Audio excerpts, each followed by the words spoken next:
welcome back to Results Mastery.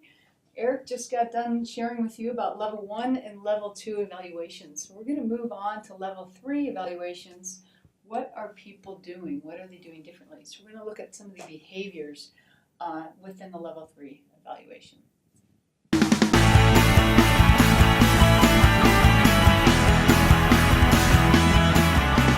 Level 3, does the implementation lead to actual change beyond just the reaction and the learning?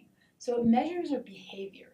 So it's not just about how much they learn or the reaction to it, the smiley sheets here, whether they really enjoyed it and liked it, or is it they're actually seeing the behavior that we would like to have changed. So here are some questions that level 3 helps us answer. What new or improved knowledge will be applied on the job? If you notice here, it's not just the knowledge piece, the learning piece, which is you found in level 2, but it's also the applied, how are you actually using it?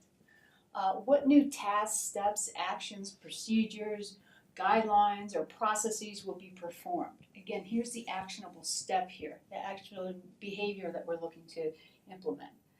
And how effective are the participants applying what they've learned? It's not just enough that they're applying it, that they're doing something differently, but how effective? Are they doing it really well? Is that what we intended? And how frequently are they applying it, what they have learned? Did they do it for a short period of time and then they went back to their old ways? Or have they been able to continue and keep up with the new behavior?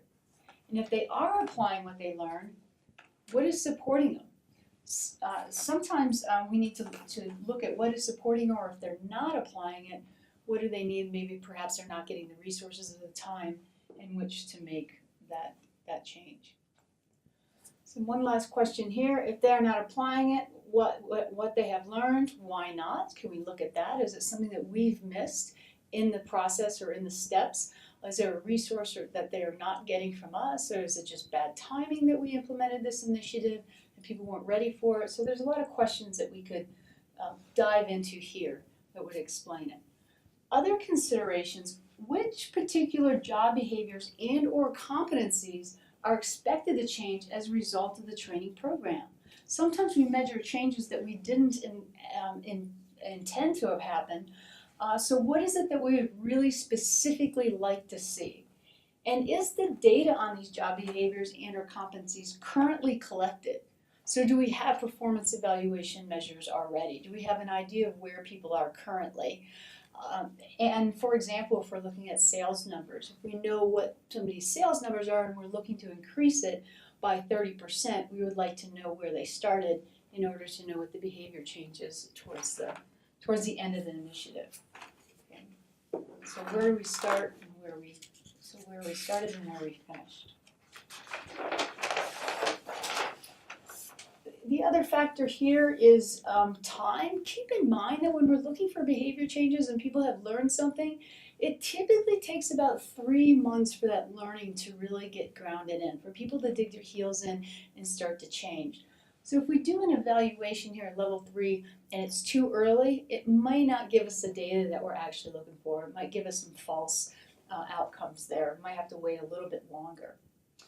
And then another question here to consider, equally important, is what factors other than the training programs might influence changes to each job behavior and or competencies?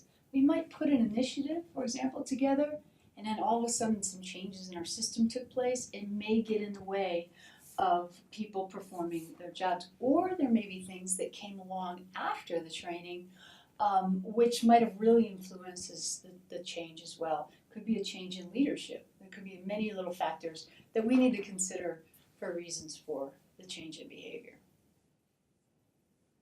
So data collection for level 3 can come in many different forms. You can certainly do surveys, questionnaires. Observations are key by actually seeing the change in behavior. And interviews, you can go circle back around, talk to people one-on-one, and find out how things are going for them and get their feedback.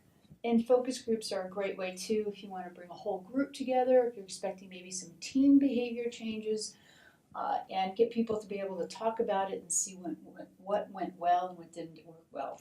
And again, we'll give you some examples of these that you'll be able to pull offline to, and certainly can look at some other case studies to see the most effective way and best ways in which to collect the data.